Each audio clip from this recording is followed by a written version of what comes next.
By ಎಲೆಕ್ಷನ್ನ ಗೆಲುವೇನಿದೆ ಸಿಎಂಗೆ ಈಗ ಮತ್ತಷ್ಟು ಬಲ ತಂದಿದೆ. ಸಿಎಂ ಸಿದ್ದರಾಮಯ್ಯ ಮತ್ತಷ್ಟು ಪವರ್ಫುಲ್ ಆಗಿದ್ದಾರೆ. ಮತ್ತೊಮ್ಮೆ ಹೈಕಮಾಂಡ್ಗೆ ತನ್ನ ತಾಕತ್ತೇನು ಅಂತ ಪ್ರೂವ್ ಮಾಡಿ ತೋರಿಸಿದ್ದಾರೆ. 136 ಇದ್ದಂತಹ ಶಾಸಕರ ಸಂಖ್ಯೆ ಈಗ 138ಕ್ಕೆ ಏರಿಕೆ ಆಗಿದೆ. ಹೈಕಮಾಂಡ್ ಮಟ್ಟದಲ್ಲೂ ಕೂಡ ಪವರ್ಫುಲ್ ಆದಂತಹ ಸಿಎಂ. ಕಳೆದ ಒಂದಷ್ಟು ತಿಂಗಳು ಸಿಎಂಗೆ ನಿಜಕ್ಕೂ ಬಹಳ ಚಾಲೆಂಜ್ ಆಗಿತ್ತು. ಮುಡಾ ವಿಚಾರ, ಹಾಗೆ ವಾಲ್ಮೀಕಿ ಹಗರಣ ವಿಚಾರ ಇರ್ಬೋದು, ಇನ್ನು ವಕ್ಫ್ ವಿಚಾರ, BPL ಕಾರ್ಡ್, ಇದೆಲ್ಲವೂ ಕೂಡ ಒಂದಾದ್ಮೇಲೆ ಒಂದು ಸಿಎಂ ಅವ್ರನ್ನ ಕಾಡ್ತಾ ಇತ್ತು. ಆದ್ರೆ ಈಗ ಮತ್ತಷ್ಟು ಬಲ ಬಂದಿದೆ. 136 ಇದ್ದಂಥದ್ದು 138. ಗೆದ್ದಿರೋದು 3 ಅಲ್ವಾ, ಹೇಗೆ 138 ಅಂತ ಹೇಳಿದ್ರೆ ಆಲ್ರೆಡಿ ಸಂಡೂರು ಕ್ಷೇತ್ರ ಕಾಂಗ್ರೆಸ್ನ ತೆಕ್ಕೆಯಲ್ಲೇ ಇತ್ತು. ಶಿಗ್ಗಾವಿ, ಚನ್ನಪಟ್ಟಣ 2 ಗೆದ್ದಿರೋದ್ರಿಂದ ಮತ್ತೆರಡು ಆ್ಯಡ್ ಆಗಿದೆ. ಸಂಡೂರು ಆಲ್ರೆಡಿ ಕಾಂಗ್ರೆಸ್ನದ್ದೇ ಕ್ಷೇತ್ರ ಆಗಿದ್ದಂಥ ಕಾರಣ 136 ಇದ್ದಿದ್ದು 138 ಆಗಿದೆ ಈಗ.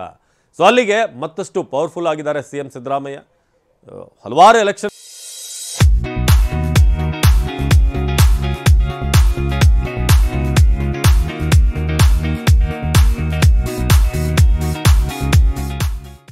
ಗಳನ್ನ ಸಿಎಂ ಫೇಸ್ ಮಾಡಿದ್ದಾರೆ.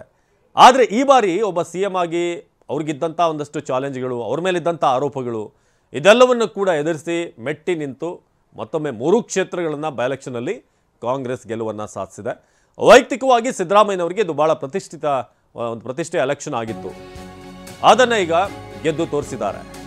ಜೊತೆಗೆ ಸಿದ್ದರಾಮಯ್ಯರನ್ನ ಟಾರ್ಗೆಟ್ ಮಾಡಿದ್ದಂಥ ವಿಪಕ್ಷಕ್ಕೆ ಉಲ್ಟಾ ಹೊಡಿತಾ ಅಂತ ವಿಪಕ್ಷದ ಮಾತುಗಳಿಂದಲೇ ಕಾಂಗ್ರೆಸ್ಗೆ ಲಾಭವಾಯ್ತಾ. ನನ್ನನ್ನ ಟಾರ್ಗೆಟ್ ಮಾಡ್ತಿದ್ದಾರೆ ಅಂತ ಹೇಳ್ತಿದ್ದಂಥ ಸಿಎಂ ಪ್ರತಿ ಸಮಾವೇಶದಲ್ಲೂ, ಪ್ರತಿಯೊಂದು ಭಾಷಣದಲ್ಲೂ ಕೂಡ ಅವರ ಮಾತಲ್ಲಿತ್ತು ಅದು. ಮುಡಾ, ವಾಲ್ಮೀಕಿ, ವಕ್ಫ್ ಬೋರ್ಡ್, ಹೀಗೆ ಪ್ರತಿ ವಿಚಾರದಲ್ಲೂ ಕೂಡ ಈ ವಿವಾದದಲ್ಲಿ ನನ್ನನ್ನು ಟಾರ್ಗೆಟ್ ಮಾಡಿದ್ದಾರೆ ಅಂತ ಅದೇ ಅಸ್ತ್ರವನ್ನು ವಾಪಸ್ ವಿಪಕ್ಷಗಳತ್ತ ಪ್ರಯೋಗ ಮಾಡಿದ್ರು ಸಿದ್ದರಾಮಯ್ಯ ಗುರಿಯಾಗಿಸಿ ವಿಪಕ್ಷ ನಾಯಕರು ವಾಗ್ದಾಳಿ ಮಾಡಿದ್ರು. ಇದನ್ನೇ ಅಸ್ತ್ರ ಮಾಡಿಕೊಂಡಿದ್ದಂಥ ಸಿಎಂ ಸಿದ್ದರಾಮಯ್ಯ.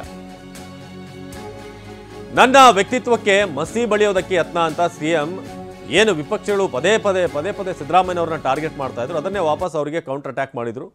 ಎಲ್ಲೊಂದು ಕಡೆ ಮತದಾರರಿಗೂ ಕೂಡ ಸಿದ್ದರಾಮಯ್ಯನವ್ರನ್ನ ವಿಪರೀತ ಟಾರ್ಗೆಟ್ ಮಾಡಲಾಗ್ತಿದೆ. ಅಂದರೆ ಇವರು ಇಷ್ಟು ಟಾರ್ಗೆಟ್ ಮಾಡ್ತಿದ್ದಾರೆ ಅಂತಂದರೆ ಇಲ್ಲೇನೋ ವಿಚಾರ ಇವರಿಗೆ ಲಾಭ ಆಗುವಂಥದ್ದೇ ಅನ್ನೋ ಲೆಕ್ಕಾಚಾರಕ್ಕೆ ಬಂದ್ರೆ. ಜೊತೆಗೆ 5 ಗ್ಯಾರಂಟಿ ವಿಚಾರಗಳು, ಅಕೌಂಟ್ಗೆ ಬರುವಂಥ 2,000, ಗೃಹಲಕ್ಷ್ಮಿ ಯೋಜನೆ, ಹಾಗೆ ಈ BPL ಕಾರ್ಡ್ ವಿಚಾರ ಇದೆ, ಹಲವಾರು ಸಮಸ್ಯೆಗಳಿದ್ರೂ ಕೂಡ ಸಿದ್ದರಾಮಯ್ಯ ಅದೆಲ್ಲವನ್ನು ಕೂಡ ಮೆಟ್ಟಿ ನಿಂತು ಮತ್ತೊಮ್ಮೆ 3 ಕ್ಷೇತ್ರಗಳನ್ನು ಗೆದ್ದು ತೋರಿಸಿದ್ದಾರೆ. ಸೊ ಗೆಲುವಿನ ಸಂಭ್ರಮದಲ್ಲಿ ಒಂದು ಕಡೆ ಕಾರ್ಯಕರ್ತರಿದ್ದರೆ, ಇನ್ನೊಂದು ಕಡೆ ನಾಯಕರಿಗೆ ಇದೊಂದು ದೊಡ್ಡ ರಿಲೀಫ್. 3ಕ್ಕೆ 3 ಕ್ಷೇತ್ರವನ್ನು ಗೆದ್ದಿರುವಂಥದ್ದು. ಸೊ ಸಿದ್ದರಾಮಯ್ಯ ಮತ್ತಷ್ಟು ಪವರ್ಫುಲ್ ಆಗಿದ್ದಾರೆ. ಹಾಗೆ ಪ್ರತಿಯೊಂದು ಭಾಷಣದಲ್ಲೂ ಕೂಡ ಅಥವಾ ಮಾಧ್ಯಮದ ಹೇಳಿಕೆಯಲ್ಲೂ ಕೂಡ ಸಿದ್ದರಾಮಯ್ಯ ಹೇಳ್ತಾ ಇದ್ದಿದ್ದು, ನನ್ನ ಮೇಲೆ ಸುಳ್ಳು ಆರೋಪವನ್ನು ಮಾಡ್ತಿದ್ದಾರೆ, ನನ್ನನ್ನು ಟಾರ್ಗೆಟ್ ಮಾಡಲಾಗ್ತಾ ಇದೆ ಅಂತ.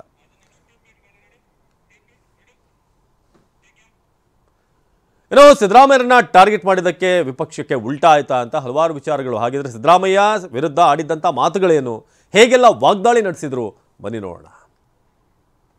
ಇವತ್ತು ಲೋಕಾಯುಕ್ತಕ್ಕೆ ಒಬ್ಬ ಮುಖ್ಯಮಂತ್ರಿ, ನಾನು ಹೇಳೋದು, ಅವ್ರ ಕೈ ಕೆಳಗಡೆ ಕೆಲಸ ಮಾಡುವಂತ ಒಬ್ಬ ಪೊಲೀಸ್ ಅಧಿಕಾರಿ ಎದುರುಗಡೆ ಕೂತ್ಕೊಂತಾರೆ ಅಂದ್ರೆ ನಾಚಿಕೆ ಆಗಬೇಕಲ್ಲ ಸರ್ಕಾರಕ್ಕೆ. ಅವರೇ ನೇಮಕ ಮಾಡಿರೋದು, ಅವರೇ ಪೋಸ್ಟಿಂಗ್ ಕೊಟ್ಟಿರೋವಂಥದ್ದು. ಹೋಗಿ ಅವ್ರ ಹತ್ರ ಕೂತ್ಕೊಂತಾರೆ. ಅದು ಟೈಮ್ ಟೇಬಲ್ ಹಾಕ್ಬಿಟ್ಟಿದ್ದಾರೆ. 10 ಗಂಟೆಗೆ ಲೋಕಾಯುಕ್ತ ಆಫೀಸು, 12 ಗಂಟೆಗೆ ಚನ್ನಪಟ್ಟಣ. ಏನು ಮ್ಯಾಚ್ ಫಿಕ್ಸಿಂಗ್ ಇದು? ಹೆಂಗ್ ಗೊತ್ತಾಯ್ತು ನಿಮಗೆ? ಈ ತನಿಖಾಧಿಕಾರಿಗಳು ಈಗ ತನಿಖೆಯನ್ನ ಎಷ್ಟು ಗಂಟೆಗೆ ಮುಗಿಸ್ತಾರೆ? ಕೆಲವರು 5 ಅವರ್ ಅಂತಾರೆ, ಕೆಲವರು ಈಗ ಇಡೀ ರೈಡ್ ಆಗ್ತತೆ 48 ಗಂಟೆ, 38 ಗಂಟೆ, 60 ಗಂಟೆ. ಇವ್ರಿಗೇನು ಮೊದಲೇ ಫಿಕ್ಸ್ ಮಾಡ್ಕೊಂಡಿದ್ದಾರೆ ಅವ್ರ ಜೊತೆ ಏನು? ಇಷ್ಟೇ ಗಂಟೆಗೆ ಬರ್ತೀನಿ, ಇಷ್ಟೇ ಗಂಟೆಗೆ ಬಿಡಬೇಕು ಅಂದ್ರೆ ತನಿಖೆ ಹೆಂಗಾಗ್ತೈತದು? How it is possible? Common people question ಕೇಳ್ತಾರೆ. It is the possible?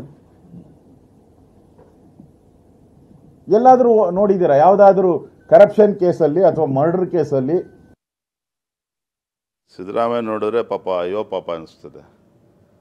ದಿನೇ ದಿನೇ ಅವರು ಕಳೆದಂಗೂ ಕೂಡ ಭಾಳ ಒಂಥರ ಬಲಹೀನರಾಗ್ತಾ ಇದ್ದಾರೆ. ಒಂದು ರೀತಿ ಅಸಹಾಯಕತೆ ಅವ್ರ ಮುಖದಲ್ಲಿ ಕಾಣ್ತಾ ಇದೆ, ಅವ್ರ ನಡವಳಿಕೆಯಲ್ಲಿ, ಅವ್ರ ಹೇಳಿಕೆಗಳಲ್ಲಿ ಕಾಣ್ತಾ ಇದೆ. ಮುಖ್ಯಮಂತ್ರಿಗಳು ಕೂಡ ಯಾವುದೇ ಕ್ಷಣದಲ್ಲಿ ಇವತ್ತು ED ಪ್ರಕರಣದಲ್ಲಿ ಅವರು A1 ಆಗಿದ್ದಾರೆ. ಸನ್ಮಾನ್ಯ ಯಡಿಯೂರಪ್ಪ ಅವರು ಹೇಳಿದಾಗೆ CBIಗೆ ಪ್ರಕರಣ ಕೊಡುವಂಥ ಸಂದರ್ಭ ಕೊಟ್ಟಿದ ತಕ್ಷಣ ಅವರು ಯಾವ ಕ್ಷಣದಲ್ಲಿ ಬಂಧನ ಆಗ್ತಾರೆ ಅನ್ನೋ ಒಂದು ಭಯದಲ್ಲಿದ್ದಾರೆ. ಸೊ ಹಾಗಾಗಿ ಇವತ್ತು ಚನ್ನಪಟ್ಟಣ ಮತ್ತು ಶಿಗ್ಗಾವಿಯಲ್ಲಿ 100% ಸೋಲ್ತೀವಂತ ಗೊತ್ತಾಗಿ ಅಲ್ಲಿ 2-3 ದಿನ ಕಾರ್ಯಕ್ರಮಗಳು ಇಟ್ಕೊಂಡ್ರೂ ಕೂಡ ಒಂದೇ ದಿನಕ್ಕೆ ಮೊಟಕುಗೊಳಿಸಿ ಸೊಂಡೂರಿಗೆ ಬಂದು ಒಂದು ಹೋಪ್ಸ್ ಇಟ್ಕೊಂಡಿದ್ದಾರೆ. ಇಲ್ಲಿ ಬಡ ಜನರು, ಇವರು ಅಮಾಯಕ ಜನ, ಮುಗ್ಧ ಜನರು, ಇವರನ್ನು ದುಡ್ಡಿಂದ ಕೊಳ್ಕೋಬಹುದು ಅಂತೇಳಿ ಬಂದು ಕುಂತಿದ್ದಾರೆ. ಇನ್ನು ಎಲ್ಲ ಟೀಕೆಗಳಿಗೆ ಸಿದ್ದರಾಮಯ್ಯ ಹೇಗೆ ಕೌಂಟರ್ ಕೊಟ್ಟರು ಬನ್ನಿ ನೋಡೋಣ. ನೀವು ಹೇಳಬೇಕು ಗಟ್ಟಿಯಾಗಿ, ಸಿದ್ದರಾಮಯ್ಯನವರ ಸರ್ಕಾರದಲ್ಲಿ ನಮ್ಗೆ ಅನುಕೂಲ ಆಗ್ತಾ ಇದೆ, ಸಿದ್ದರಾಮಯ್ಯನವರ ಸರ್ಕಾರ ಉಳಿಬೇಕು, ಸಿದ್ದರಾಮಯ್ಯನ ಸರ್ಕಾರ ಮುಂದುವರಿಬೇಕು, ನಮ್ಗೆ ಸಹಾಯ ಮಾಡ್ತದೆ ಅಂತೇಳಿ ನೀವೇನೇ ಅವ್ರಿಗೆ ತಕ್ಕ ಉತ್ತರವನ್ನು ಕೊಟ್ಟಾಗ ಮಾತ್ರ ಅವರು ಸುಮ್ಮನಾಗಲಿಕ್ಕೆ ಸಾಧ್ಯ. ಲೂಟಿ ಹೊಡೆಯದೆ ರಾಜಕಾರಣ ಅಂತ ತಿಳ್ಕೊಬಿಟ್ಟಿವ್ರೆ ಅವರು, ಜಾತಿ ಮಾಡೋದೇ ರಾಜಕಾರಣ ಅಂತ ತಿಳ್ಕೊಬಿಟ್ಟಿದ್ದಾರೆ ಅವರು. ದಯಮಾಡಿ ನಿಮ್ಮಲ್ಲಿ ಕೈ ಜೋಡಿಸಿ ಪ್ರಾರ್ಥನೆಯನ್ನು ಮಾಡ್ತೇನೆ, ನೀವೆಲ್ಲರೂ ಕೂಡ ನಮ್ಮ ಜೊತೆ ನಿಲ್ಲಬೇಕು,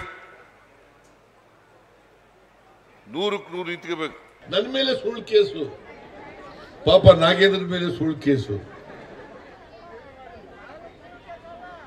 ಬರೀ ಸುಳ್ಳು ಕೇಸ್ ಹಾಕೋದು.